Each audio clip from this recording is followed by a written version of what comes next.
Halo teman-teman, gimana kabarnya? Semoga semuanya dalam keadaan baik ya, karena sekarang kan lagi banyak zaman batuk ya, flu, batuk dan sebagainya. Jadi semoga semua teman-teman dalam keadaan sehat semua. Nah, kemarin kita sudah bahas mengenai bagian pertama yaitu bagian PPH dan bagian PPN hari berikutnya. Sekarang kita akan membahas mengenai ini masih terkait dengan para pengusaha emas ya. Khususnya mungkin ini sekarang kita akan bahas mengenai faktur pajak digunggung teman-teman. Jadi faktur pajak digunggung biasanya digunakan untuk ke konsumen akhir. Nah, ini bukan hanya untuk pedagang emas saja tetapi juga bisa gunakan untuk pabrikan gitu ya. Nah, teman-teman satu hal yang paling penting, betul-betul yang teman-teman harus pastikan, faktur pajak digunggung itu hanya bisa digunakan ketika teman-teman bertransaksi dengan konsumen akhir.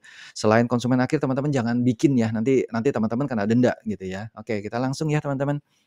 Faktur pajak digunggung adalah dokumen penting bagi PKP pedagang eceran. Mari kita bahas secara rinci. Yang pertama kita bahas mulai dari definisi digunggung. Faktur pajak digunggung adalah faktur khusus yang digunakan oleh PKP pedagang eceran atau perusahaan retail. Faktur ini dibuat untuk mencatat penyerahan barang atau JKP kepada konsumen akhir tanpa mencantumkan identitas pembeli secara lengkap.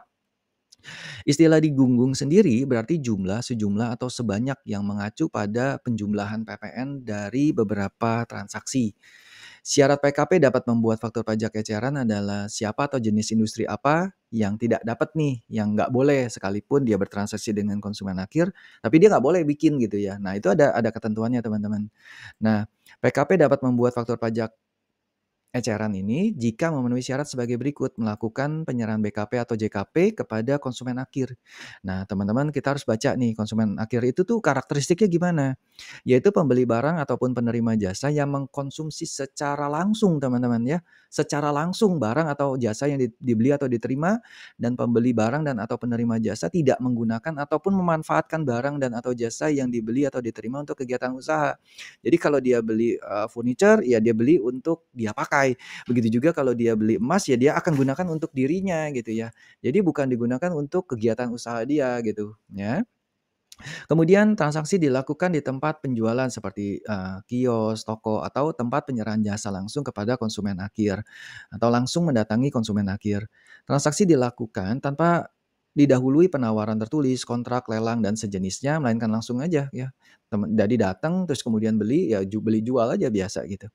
Namun ada jenis-jenis penyerahan BKP dan JKP tertentu yang nggak boleh nih ngegunain faktur pajak eceran ini sekalipun dia bertransaksi dengan konsumen akhir, ya.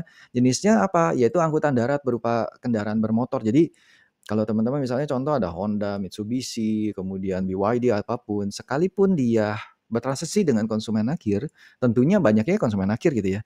Nah, dia nggak boleh tuh bikin faktur pajaknya, faktur pajak dengan cara faktur pajak eceran gitu ya, faktur pajak digunggung. Dia harus terstruktur gitu seperti biasa aja standar. Ada nomor, rangkanya dan seterusnya, ada ketentuannya gitu ya, bikin faktur pajak yang memang terkait dengan industri-industri ini. Nah, angkutan air kayak misalnya contoh penyerahan kapal pesiar, kapal eksklusi, kapal feri ya. Kalau juga untuk angkutan udara ada pesawat terbang, helikopter, balon udara. Nah, begitu juga kalau yang terkait dengan penyerahan tanah dan bangunan. Ada juga senjata api, ya apalagi senjata api ya teman-teman, ya jarang gitu ya untuk konsumen akhir, tapi bukan nggak ada gitu teman-teman. Nah kemudian jasa penyewaan angkutan darat, air, dan udara ya yang disebutkan di atas tadi, kemudian jasa penyewaan tanah dan atau bangunan.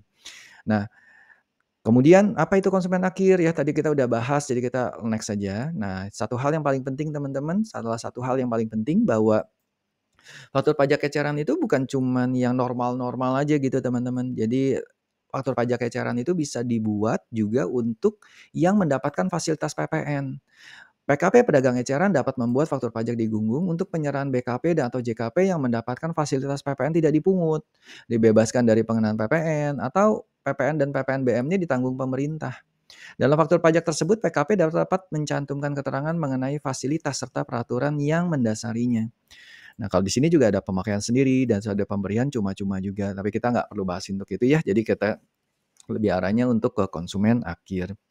Nah, teman-teman juga harus tahu bahwa ada juga yang disebut dengan faktur pajak gabungan. Bedanya apa? Ya beda banget gitu ya, kalau faktur pajak digunggung kan satu-satu ya memang untuk konsumen A, konsumen B, nanti ditotalin gitu. Memang digabungin juga, tetapi kalau faktur pajak gabungan itu Si konsumennya tuh satu gitu teman-teman, tetapi penyerahannya banyak. Misalnya ada dalam satu bulan tuh 10 penyerahan, ya udah bikin aja di akhir bulan paling lambat gitu ya untuk faktur pajaknya satu gitu. Jadi teman-teman nggak kerepotan nih, oke penyerahannya ada 10 harus bikin faktur pajak 10, nggak perlu teman-teman, bikin aja faktur pajak gabungan, itu bisa dilakukan.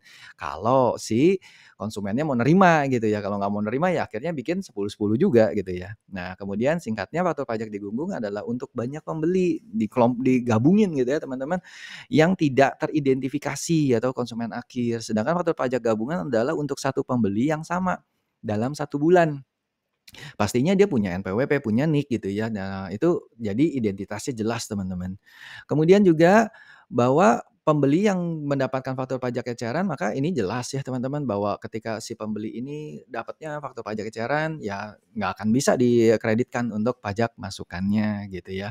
Nah, terus kemudian bagaimana dengan ketentuannya? Ketentuannya mengikuti kalau ada retur gimana untuk faktur pajak digunggung? Ya biasa aja ya teman-teman, jadi bisa diakui juga untuk hal itu, untuk retur juga bisa diakui.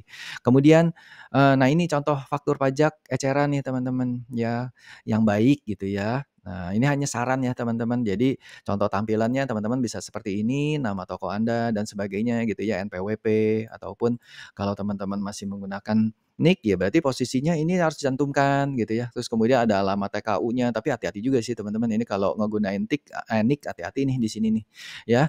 Nah, alamat TKU-nya itu adalah alamat tempat kegiatan usahanya. Jadi teman-teman kalau posisinya punya 5 usaha gitu, nah teman-teman tempat kegiatan usahanya mana yang lakukan penyerahan? Oh ternyata di pasar baru. Oh ya sudah ini pasar baru di sini terus kemudian ada di pasar, apalagi deh gitu ya, pasar X gitu ya. Udah, ini nanti jadi pasar X ketika dilakukan penyerahan itu. Ada tanggal transaksi, ada waktunya. Nah, nomor transaksi ini penting ya teman-teman. Jadi ini nggak boleh sampai nggak ada nih, karena nanti ini akan dipindahkan ke bagian SPT masa PPN-nya teman-teman. Nah, kalau teman-teman lihat seperti ini, item penjualannya, gelang emas dan sebagainya gitu ya, subtotal, ya ini kalian 1,65 asumsinya faktur pajaknya nggak ada deh bahan bakunya gitu ya. Akhirnya bajarnya segini gitu. PPN yang tercantum tidak dapat dikreditkan gitu ya. Jadi teman-teman, bisa ngegunain ini kalau teman-teman mau lebih lengkap lagi, ya silahkan aja gitu ya. Nah, ini kita nggak usah bahas ya, karena teman-teman juga udah paham lah untuk ini. Nah, terus kemudian apalagi yang perlu kita pahamin bahwa ketika kita bermain di dalam faktur pajak eceran, ya kita nggak perlu identitas pembeli. Jadi kita nggak usah mati-matian nanya, "Mas, Mbak, NIK-nya berapa?" Gitu ya, atau, "Mas, Mbak, berapa, namanya siapa?" Ya nggak perlu gitu juga, tapi kalau memang mau nanya nama, oke lah. Tapi kalau mau nanya NIK-nya berapa atau nomor KTP-nya berapa? Wah, nanti bisa kagak jualan gitu ya. Jadi nggak perlu teman-teman. Terus kemudian juga nggak perlu tanda tangan penjual. Jadi ya udah cash register begitu aja, ya udah itu selesai gitu. Nah, tapi teman-teman harus melakukan yang namanya apa, dibukukan gitu ya, disimpan. Jadi jangan sampai habis buat buang aja gitu. Lah nanti gimana gitu? Ya jangan, ya disimpan gitu. Nah, kemudian bentuk dokumen apa aja tadi juga teman-teman kita udah kasih tahu ya. Itu ada bond, ada faktur penjualan, ada cash register, ada karcis, kwitansi, ya pokoknya hampir semuanya bisa deh teman-teman gitu ya. Nah terus kemudian informasi apa aja nih ya, jadi nama, NPWP yang melakukan penyerahan, jenis barang dan jasa tadi kita udah masuk ke atas ya. Jadi jangan sampai jenis barang dan jasanya itu cuma menggunakan kode yang nggak jelas. Nanti teman-teman bermasalah di situ juga karena bisa aja si, petugas pajak meminta kepada pedagang emas ini gitu ya untuk, "Aku minta dong, minta lihat untuk bondnya," gitu. Nah, nanti teman-teman bermasalah kalau nggak jelas gitu ya. Kemudian ini udah, sekarang kita mulai masuk ke bagian ini nih. Kalau kita mau masuk SPT masa PPN, di bagian Cortex itu sebenarnya simpel sih teman-teman, ya teman-teman simpel banget ya. Kalau kita lihat yang kita baca sekarang, PKP pedagang eceran wajib melaporkan penyerahan SPT masa PPN. Meskipun detail halaman tidak tersedia. Jadi adanya cuma di induk ya teman-teman. Dalam dokumen yang diunggah berdasarkan informasi yang diberikan, pelaporan ini dilakukan pada formulir SPT Induk PPN. Contoh pengisian SPT masa PPN terkait faktur pajak di Gunggung. Misalnya dalam satu masa pajak, misalnya Mei 2025 ada penyerahan nih 1 miliar nih ya. Terus kemudian total penyerahan imitasi bukan emas, PPN dibebaskan ya kepada konsumen akhir sebesar 100 juta gitu. Kemudian dalam SPT masa PPN, nilai-nilai ini akan dilaporkan secara digunggung dan sebagai berikut. Nah, teman-teman, Perhatiin ya teman-teman ya. Jadi, intinya adalah kalau ini nanti teman-teman takutnya teman-teman keliru nih. Ini sebenarnya kalau di dalam ketentuannya ya, dalam ketentuannya ketika teman-teman menyerahkan perak pun, perak kan bukannya emas ya teman-teman, itu juga dikenakan nilai yang sama ya teman-teman. Jadi khusus untuk ini teman-teman lewat aja ya, untuk yang ini lewat aja, tetapi kita asumsinya kita kena semua. Jadi kalau teman-teman melakukan penyerahan perak sekalipun, itu dianggapnya sama ya teman-teman, dikenakan sama saja seperti penyerahan emas. Jadi mau emas, mau sebagian emas, ataupun yang non emas pun seperti perak, batu permata, dan sebagainya itu sama aja teman-teman gitu ya. Nah terus kemudian untuk penyerahan PPN-nya dipungut sendiri, dengan faktur pajak dilaporkan secara digunggung, masuknya di bagian 1A5 ya teman-teman, ini ada di bagian SPT masa PPN. Jadi cara melakukan pembuatan SPT masa PPN seperti teman-teman yang sudah ketahui, teman-teman masuk dulu nih ke surat pemberitahuannya. Ketika teman-teman sudah masuk ke surat pemberitahuannya, nanti ditanya teman-teman mau bikin apa nih? Oh ya sudah bikin PPN, nanti kita tinggal klik lanjut saja teman-teman. Nanti ketika sudah lanjut teman-teman akan diminta mau yang masak berapa. Oh ya sudah masaknya misalnya masak masak apa, masak masak Juni gitu ya, ya udah gitu ya. Nah ini udah masak Juni, terus kemudian kita lanjut lagi. Nah ketika kita lanjut ya teman-teman, sebentar, nah teman-teman lanjut, ini nanti akan masuk nih di sini nih teman-teman, SPT belum disampaikan. Nah teman-teman di sini ada klik, kayak pensil ini, teman-teman klik pensil, nanti teman-teman akan masuk ke bagian yang seperti ini teman-teman. Nah, ini yang harus diisi tuh di sini teman-teman, penyerahan yang PPN atau PPNBM-nya harus dipungut sendiri. Nah ini di sini. Nanti kita akan bermain di sini nih teman-teman, ya. Tetapi tadi kan aku bilang bahwa faktur pajak eceran itu bukan hanya yang normal-normal aja ya. Jadi kalau normal tuh 1A5 ya, tapi yang dia punya ada fasilitas ya, yang nggak normal gitu ya, 1A9 gitu. Nah, dia tuh dapat fasilitas, baik itu dibebaskan, tidak dipungut, dan seterusnya gitu teman-teman, bisa juga di sini. Nah, setelah itu, nah teman-teman lihat di sini ya, nanti bentuk ini kan ini udah. Nah, teman-teman lihat di sini, kalau ini di bagian korteksnya, kalau kita setelah edit yang tadi teman-teman, nah ini kita kan edit nih ya, kita edit nanti teman-teman masuk ke sini. Nah, tadi aku udah bilang 1A5 tuh ini teman-teman, penyerahan yang PPN, PPNBM-nya harus dipungut sendiri dengan faktur pajak dilaporkan secara digunggung. Nah, ini ada browse nih. Browse itu artinya, mencari file XML-nya yang mana. Nah, kalau gitu berarti kita harus ngerti juga dong ya tentang XML-nya, karena kan nggak mungkin ya kita masukin, kan kita nggak punya lampirannya di sini. Artinya kita cuma bisa menggunakan XML saja. Jadi di-upload langsung masuk ke bagian sininya. Nanti add to existing data ataupun replace with new data ya, kalau kita baru benar-benar ya udah browse aja gitu teman-teman. Nah aku juga akan jelaskan ini nanti cara-cara memasukkannya ya teman-teman ya. Nah ini, jadi ketika teman-teman, eee, terkait dengan faktur pajak digunggung ini, teman-teman masuk dulu nih, ya aku udah kasih linknya di sini teman-teman, template-nya. Nanti teman-teman akan masuk ke bagian jadi gini nih, pajak.go.id, reform, DJP, Cortex gitu ya, /Cortex. Nanti teman-teman cari aja ya, find aja di Gunggung, nanti ada SPT, PPN, ini ada retail di Gunggung 1A5, 1A9, dan 1B. Teman-teman download filenya dulu, ya download file. Setelah teman-teman download file, nanti teman-teman kalau teman-teman buka, ini kan filenya nih ya teman-teman, ini bentuknya Excel nih teman-teman, bentuknya Excel ini. Nah, nanti ketika teman-teman bukanya tuh seperti ini. Ini ada 5 sheet, teman-teman yang teman-teman isi itu di data ya. Ini hanya untuk pemberitahuannya aja. Nih kalau validation on XML tuh ini, kepalanya tuh ada apa aja, oh ada STLG, STLG itu PPNBM ya, kalau kita ngelihat ke samping, di sini ada STLG nih teman-teman, kalau PPNBM-nya 0 ya nolin gitu ya. Kemudian juga tadi kan kita sudah tahu bahwa, besaran tertentunya berapa ya, VAT-nya berapa gitu. Jadi nanti VAT-nya itu ya 1,1% teman-teman. Jadi jangan salah gitu ya. Nah, kemudian, besaran tertentunya berapa? Jadi kalau biasa kan 11/12 ya, kalau kita itu berarti dari sisi pengusaha emas nanti kan kita udah tahu 1,1 ataupun 1,65. Nah, di sini berarti ada yang 15% kali 11/12 kali dengan tax base selling price-nya, ada juga yang 10% dikalikan 11/12 dikali tax base selling price-nya. Nah, teman-teman itu ditentuinnya dari mana? Punya enggak faktur pajaknya. Nah, teman-teman bisa dengerin lagi video yang sebelumnya yang terkait PPN ya teman-teman. Nanti transaction code-nya ya ditulis normal, kemudian buyer name-nya kalau memang ada teman-teman tahu ya tulis aja namanya. Nah, nanti di sini teman-teman diganti nih, jangan TIN, gantinya NIK. Kemudian kalau nggak tahu nick-nya gimana, nanti ini dinolin semua teman-teman, 16 digit ya. Nanti untuk A ini apa, ya A itu adalah goods, B itu services. Nah, serial number yang tadi teman-teman yang aku bilang penting ya, sehingga di struknya itu tadi kan ada nomor tuh, nomornya berapa. Nah, teman-teman masukin di sini, transaction date-nya di sini. Jadi kemudian ya udah nanti setelah selesai, nanti teman-teman bisa langsung melakukan ekspor. Nanti ekspornya aku akan kasih tahu juga. Nah, ini kita lihat ya, kalau di good service tadi yang aku udah bilang kalau A itu barang, B itu jasa. Kita lihat ya sheet-nya masing-masing ya teman-teman. Transaction code, nah teman-teman lihat tuh, no VAT untuk lampiran 1B, kemudian ada normal 1A5 dan sebagainya, 1A9, 1 ya. Terus kemudian kalau kode 0708 nanti teman-teman masuknya ke 1A9 nih, kalau normal 1A5 gitu ya.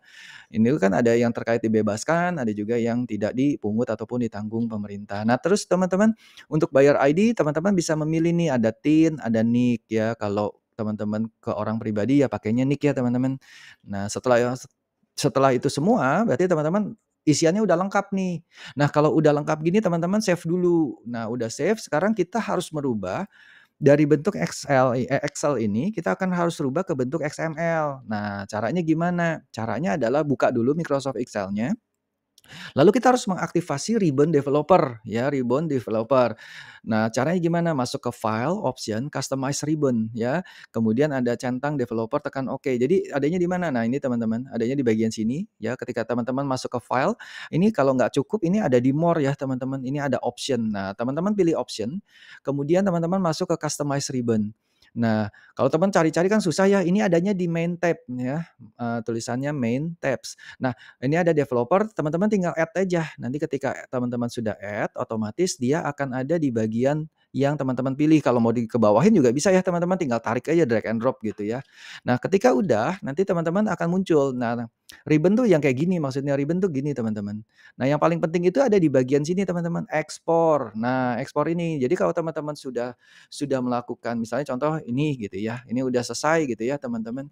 Terus kemudian ya udah tinggal lakukan ekspor aja nih di sini, ekspor. Nanti bentuknya ketika ekspor bentuknya seperti ini digunggung ya. Oke, namanya terserah dia teman-teman apapun itu gitu ya. Nanti setelah itu teman-teman tinggal memasukkan ke mana? Masukin ke sini lagi teman-teman. Nih, masukin add to nih browse nih teman-teman. Browse, nanti tinggal pilih yang tadi gitu. Udah teman-teman selesai. Nah, terus kemudian apa yang harus harus kita pahamin di sini ya? Yang harus kita pahamin ini adalah sekarang bahwa yang pertama bahwa faktur pajak di Gunggung ini hanya bisa digunakan oleh ketika pengusaha emas ini bertransaksi dengan konsumen akhir. Nah, ciri khas daripada yang namanya digunggung ataupun dengan yang namanya faktur pajak eceran ini adalah si identitas pembelinya tuh nggak ada teman-teman. Jadi khusus untuk NIK-nya teman-teman bisa nolkan semua. Terus kemudian bagaimana dengan apa lagi teman-teman? Ya terkait dengan misalnya kalau saya bertransaksi dengan konsumen akhir, yang saya anggap konsumen akhir, tapi sebenarnya aku tahu bahwa itu bukan konsumen akhir, teman-teman jangan lakukan itu. Nggak boleh itu faktur pajaknya jadi digunggung, teman-teman harus bikin faktur pajak biasa. Nah, terus kemudian apa sih, bagaimana caranya untuk melakukan, pelaporan SPT masa PPN-nya? Teman-teman simpel ya sebenarnya, itu tidak ada lampiran. Jadi satu-satunya kita bisa melampirkan itu adalah dengan cara kita melakukan impor XML-nya. Artinya kita pertama download dulu template-nya, setelah download template, teman-teman isi dulu secara lengkap. Jangan sampai STLG-nya diisi ya kalau memang tidak ada PPNBM-nya. Teman-teman juga tadi yang seperti tadi sudah diperlihatkan, teman-teman jadi ini harus dirubah ya, ada NPWP, ada masa pajak ya, tahun pajak. Teman-teman jadi jangan sampai nggak dirubah, teman-teman save aja nanti pasti ditolak gitu. Nggak akan bisa masuk ke Cortex-nya gitu teman-teman.